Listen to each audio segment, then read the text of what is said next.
नमस्कार, सुप्रभात. आपण पाहताय झी 24 तास. मी श्वेता भालेकर. परब जरांगेंच्या आंदोलनासंदर्भात आज पुन्हा एकदा हायकोर्टामध्ये सुनावणी पार पडणार आहे. दुपारी 3 वाजता होणाऱ्या या सुनावणीकडे सर्वांचंच लक्ष लागलेलं आहे. आंदोलन हाताबाहेर गेलेलं आहे असं निरीक्षण उच्च न्यायालयानं नोंदवलेलं होतं. कोर्टाच्या आदेशाची प्रत झी 24 तासच्या हाती आलेली आहे. मनोज जरांगे, वीरेंद्र पवार यांनी उच्च न्यायालयाच्या आदेशाचा भंग केलेला आहे. मुंबईमधले रस्ते मोकळे करा, आंदोलकांना रस्त्यावरून हटवा असं कोर्टानं म्हटलेलं आहे.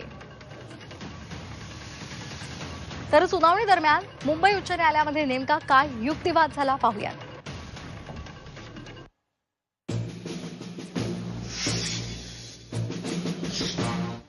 आंदोलनामुळे सामान्य मुंबईकरांना त्रास होत असल्याचं सदावर्तेंनी म्हटलंय. दक्षिण मुंबईत रास्ता रोको केला जातोय. आंदोलनाविरोधात अनेक याचिका दाखल झाल्याचं महाधिवक्त्यांनी सांगितलं. आंदोलनात कोर्टाच्या अटींचं उल्लंघन झाल्याचा दावा सदावर्तेंनी केला. तर नियमांचं पालन करणं त्यांचं काम आहे, त्यांनी करावं असं महाधिवक्त्यांनी सांगितलं. 5,000 आंदोलकांची परवानगी होती, मात्र हजारो लोक आलेत असं सदावर्तेंनी म्हटलं. शनिवार रविवारचं आंदोलन विनापरवानगी झाल्याचं सदावर्तेंचं म्हणणं आहे. तर संध्याकाळी 6 पर्यंतच परवानगी होती, त्याचंही उल्लंघन झाल्याचं सदावर्तेंनी म्हटलंय. आंदोलनात थेट राजकीय हस्तक्षेप झालाय. पवार ठाकरेंचे लोक रसद पुरवतायत. आंदोलकांकडनं मुख्यमंत्र्यांबाबत अपशब्द वापरण्यात आल्याचं सदावर्तेंनी म्हटलंय. कोर्ट परिसराला आंदोलकांचा घेराव आहे का असा सवाल कोर्टानं केला. लोक रस्त्यावर उतरले, तुम्ही गप्प का असंही कोर्टानं विचारलं. तुम्ही ताबडतोब रस्ते रिकामे का केले नाही अशी विचारणा कोर्टानं केली आहे. यंत्रणांना आंदोलनकर्त्यांकडून धमकी दिल्याचं महाधिवक्त्यांनी सांगितलं. तर राज्यभरातून आंदोलक बोलावू अशी धमकी दिल्याचं महाधिवक्त्यांनी सांगितलं. आम्हाला जरांगेंच्या प्रकृतीची काळजी आहे असं कोर्टानं म्हटलंय. जरांगेंना उपचार घेण्यास आम्ही सांगू शकतो असं कोर्टानं म्हटलंय. आंदोलन आता हाताबाहेर गेलेलं आहे. मुंबईत कोट्यवधी लोक येतील अशी भाषा का वापरली गेली असं देखील कोर्टानं विचारलं. तर वानखेडे ब्रेबॉर्न स्टेडियम देण्यात यावं अशी मागणी वकिलांनी केली. तर 26 ऑगस्टच्या आदेशाचं पालन करा असं कोर्टानं म्हटलंय. शाळा कॉलेजेस नोकरदारांना त्रास नको. जरांगे वीरेंद्र पवारांना नोटीस द्या असं कोर्टानं म्हटलंय. जरांगेंच्या आंदोलनाचा आजचा 5वा दिवस आहे. आजही मोठ्या प्रमाणात आंदोलक आझाद मैदानामध्ये उपस्थित आहेत. सकाळपासूनच मराठा आंदोलकांनी मोठी गर्दी केली आहे. 5व्या दिवशी ह्या आंदोलकांचा उत्साह कायम असल्याचं दिसतंय. आरक्षण घेतल्याशिवाय जाणार नाही याच जरांगेंच्या मतावर आंदोलक सुद्धा ठाम आहेत. तर दुसरीकडे बीएमसी परिसरामध्ये आंदोलक जमलेले आहेत. जोरदार घोषणा दिल्या जात आहेत. मोठ्या प्रमाणात वाहनांसह मराठा आंदोलक मुंबईमध्ये दाखल झाल्यामुळे त्यांना आवरण्यामध्ये पोलिसांची दमछाक होते. बीएमसी इमारत आणि सीएसएमटी स्थानक या परिसरामध्ये सध्या आपल्याला मोठ्या प्रमाणात मराठा आंदोलक जमलेले दिसत आहेत. वाहनांच्या लांबच लांब रांगा या परिसरामध्ये लागलेल्या पाहायला मिळतात.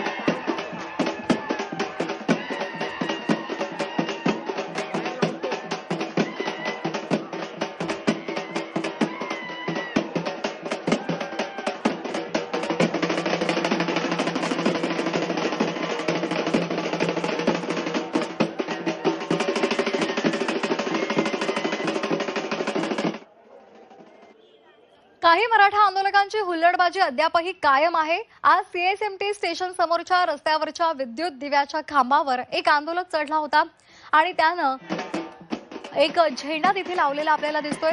हुल्लडबाजीवर कोर्टानं फटकारल्यानंतर सुद्धा आंदोलकांना कुठलाही फरक पडलेला दिसत नाहीये. तर आपण पाहतोय हातामध्ये भगवा ध्वज घेऊन हा आंदोलक त्या विजेच्या खांबावर चढलेला आहे. कोर्टानं काल या सर्व आंदोलकांना फटकारलेला आहे. हुल्लडबाजी जे आंदोलक करत आहेत त्यांना फटकारलेलं आहे, मात्र त्यानंतर सुद्धा काही आंदोलक हे हुल्लडबाजी करत आहेत.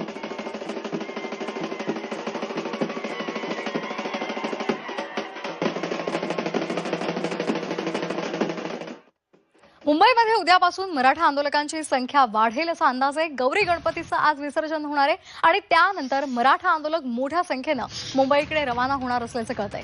मनोज जरांगे पाटील यांच्या समर्थनासाठी गावागावातून आंदोलक मुंबईमध्ये धडकतील असा अंदाज आहे. खास करून महिला आंदोलक मोठ्या प्रमाणात येण्याची शक्यता वर्तवली जाते. मराठा आंदोलनकर्ते मोठ्या संख्येनं आपल्या गावातून निघणार आहेत. सर्व बांधवांना विनंती आहे, खाली बसून. गौरी गणपती विसर्जनानंतर भरपूर संख्येत लोक गावाकडून निघणार आहेत. गणपती विसर्जन झाल्यानंतर सुद्धा लोकांची वाढ भरपूर इथं होणार आहे. आता सणामुळे लोक आलेले आहेत. सण झाल्यानंतर लोकांचे भरपूर प्रमाणात डबल गर्दी होणार आहे इथं. विसर्जन झाल्यानंतर याची जी संख्या आहे याच्या कमीत कमी 10 पट संख्या आमच्या महिला वर्ग सगळे पूर्ण ताकदीनिशी या ठिकाणी येणार आहे. कारण या ठिकाणी पाटलाचा या ठिकाणी जीव इथे कासावीस होतो आहे. त्यामुळे ते आमच्याकडून बघवत नाही. आम्ही कालच आलो. आमच्या पाठीमागे गाड्या या ठिकाणी गौरी गणपतीचं विसर्जन झालं की या ठिकाणी आल्याशिवाय राहणार नाही. संभाजीनगर वरून आलेली आहे आणि जरांगे पाटलाला भेटण्यासाठी आलेली आहे आणि मी कोणाचं पण ऐकत नाही. मी जरांगे पाटलासाठी घरी बांधून आले. माझ्याकडे 1 रुपया पण नव्हता तरी पण मी आले. त्यांनी लवकर आरक्षण द्यावं सरकारने आमच्या. त्या घरातून साहेब पहिल्यांदा एकच माणूस आला होता. आता सगळे मुंबईला येणार. एक मराठा लाख मराठा. तर अधिक माहितीसाठी आपण थेट पहिल्यांदा जाणार आहोत. आमच्या प्रतिनिधी सीमा आढे आपल्यासोबत जोडल्या गेलेल्या आहेत. त्यांच्याकडे सीमा, काय सध्याची परिस्थिती आहे?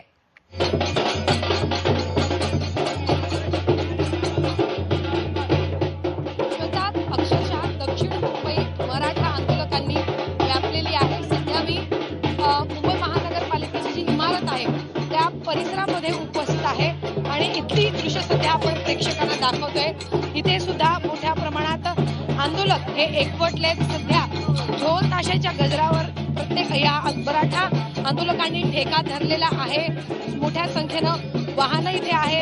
या वाहनांच्या माध्यमातून मराठा आंदोलकांना खाद्यपदार्थ दिलं जाते. इथे आपण जर बघितलं तर शिगे यांचा जो उत्साह आहे मराठा आंदोलकांचा तो शिगेला पोहोचलेला आहे. आज आंदोलनाचा 5वा दिवस असून आंदोलकांची जी संख्या आहे ती आपल्याला दिवसेंदिवस वाढत असताना पाहायला मिळते.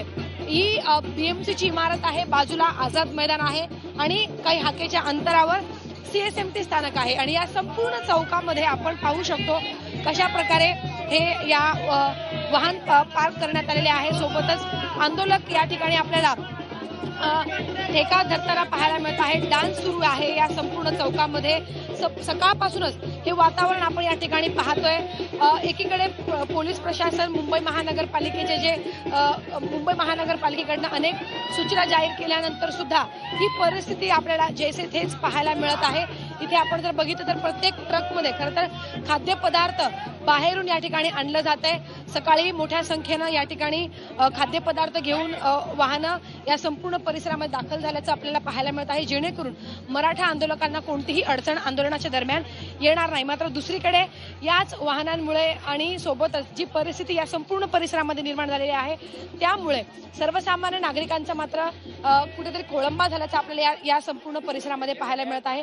मेन ठिकाण आहे या दोन्ही लेनवरती सध्या रस्ते वाहतूक ठप्प आहे. मागील 5 दिवसांपासून एकही वाहन जी आहे ती बाहेरून येताना आपल्याला पाहायला मिळते. त्यामुळे संपूर्ण चित्र या संपूर्ण परिसरामध्ये वेगळं झाल्याचं पाहायला मिळते. काही वेळापूर्वी आपण दाखवलेलं होतं की कशा प्रकारे बीएमसीच्या समोर जी विद्युत दिवे लावण्यात आलेले आहेत खांबांवरती, त्या खांबांवर खरं तर चढून भगवे झेंडे या ठिकाणी लावण्यात आले. कुठेतरी पोलीस प्रशासन आवाहन करत असताना सुद्धा मराठा आंदोलकांचा उत्साह हा शिगेला पोहोचला आणि जेवढे खांब या ठिकाणी आपल्याला पाहायला मिळत आहे या खांबांवरती जाऊन वरती ठिकठिकाणी मराठा आंदोलक हे भगवे झेंडे फडकवताना आपल्याला पाहायला मिळते. त्यामुळे कुठेही कोणत्याही आवाहनाला मराठा आंदोलक आता जुमानत नाहीये का असा एक सवाल जो आहे तो उपस्थित केला जातोय.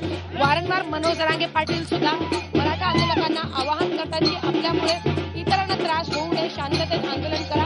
मात्र तरी सुद्धा जे आवाहन आहे, ज्या सूचना आहेत त्या कुठे पाळल्या जात नाही का असा एक सवाल उपस्थित केला जातोय. काल उच्च न्यायालयाने सांगितलेलं होतं, सूचना जारी केलेल्या होत्या की मुंबईतले जे रस्ते आहेत ते मोकळे करा. ठिकठिकाणी जी वाहनं लावण्यात आलेली आहेत ती वाहनं मुंबई बाहेर पार्क करा असं सांगितल्यानंतर सुद्धा आज मोठ्या संख्येनं या परिसरामध्ये आपल्याला वाहनांची संख्या ही पाहायला मिळते. सोबतच इथे आंदोलकांशी बातचीत केल्यानंतर, संवाद साधल्यानंतर त्यांचं असं म्हणणं आहे की आगामी दिवसात आंदोलकांची सोबतच वाहनांची संख्या सुद्धा मुंबईमध्ये वाढेल आणि जोपर्यंत आमच्या मागण्या पूर्ण होणार नाही तोपर्यंत आम्ही काही मुंबई सोडणार नाही अशी त्यांची भूमिका जी आहे ती ठाम असल्याचं सध्या आपण पाहतोय.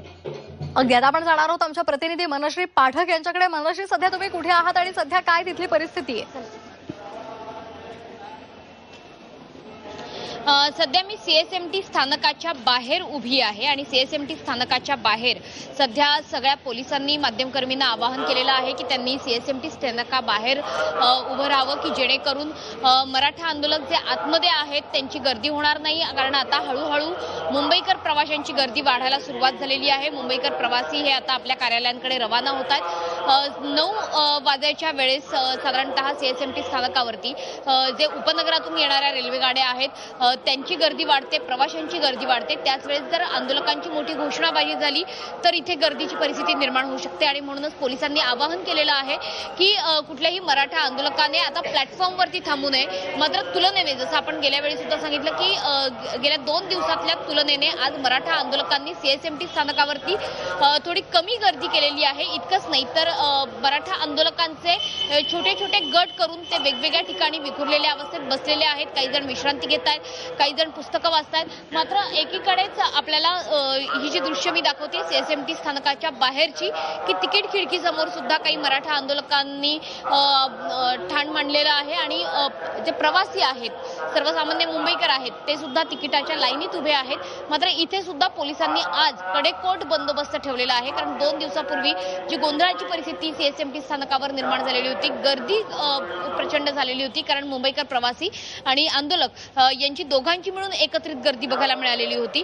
ती गर्दी त्या प्रमाणात तुलनेने आज कमी दिसते आहे। त्याच्यामुळे सीएसएमटी स्थानक अधिकाधिक मोकळं कसं राहील याकडे सध्या रेल्वे पोलीस आणि मुंबई पोलीस यांचं लक्ष आहे। अगदी आपण जाणार आहोत आमचे प्रतिनिधी कपिल राऊत यांच्याकडे, ते आझाद मैदानामध्ये आहेत। कपिल, जरांगे पाटील यांच्या प्रकृतीविषयीची अपडेट्स द्याल आणि आता सध्या आंदोलकांची संख्या वाढली आहे का? नक्कीच थेट आपण दृश्य पाहूया का आंदोलकांची नक्कीच संख्या वाढलेली आहे। ज्या प्रकारे आपण पाहिलं होतं काय आधी का ह्या पूर्ण परिसरामध्ये पहिलं हा परिसर ओपन होता, मोकळा होता, इथे कोणताही जो मंडप घातलं नव्हतं, त्यामुळे इथे जी लोक होती ती कमी संख्येने यायची, पाऊस होता, चिखल होता। परंतु आता मोठ्या प्रमाणात मंडप घातलेला आहे आणि या मंडपाच्या खाली मोठी अशी संख्या दिसते मराठा आंदोलनकर्त्यांची। लांबून लांबून मराठी आंदोलनकर्ते आलेले आहेत। सकाळी 6 ते 7 वाजल्यापासून त्यांची अशी गर्दी तुम्हाला पाहायला मिळते। भगवे टोप्या घालून, भगवे झेंडे घेऊन, भगवे मफलर घेऊन ही लोक इथे पोचलेली आहेत। हा एक वेगळा मुद्दा झाला का दिवसेंदिवस ही संख्या ही वाढत चालली आहे। गौरी गणपतीच्या विसर्जनामुळे नंतर अजून ही संख्या वाढेल अशी शक्यता वर्तवली जाते, कारण की जे गौरी गणपतीच्या सणामुळे अडलेले आहेत ते तिथून मोकळे होतील आणि त्यानंतर मग गावच्या गाव इथे येईल। खास करून त्याच्यामध्ये महिलांची संख्या ही मोठी असणार आहे। तर दुसरीकडे पाहिलं तर आपण जरांगे पाटील जे आहेत ते विश्रांती घेत आहेत। खरं तर दोन दिवस झाले जरांगे पाटील हे पाणी पिण्या राहिलेले आहेत। आतापर्यंत आपण पाहिलेलं आहे का 3 दिवस ते न खाता राहत होते, पण आता 2 दिवस झाले ते पाणी न पिता राहत आहेत। तर पाणी त्यागी त्यांनी केलेलं आहे।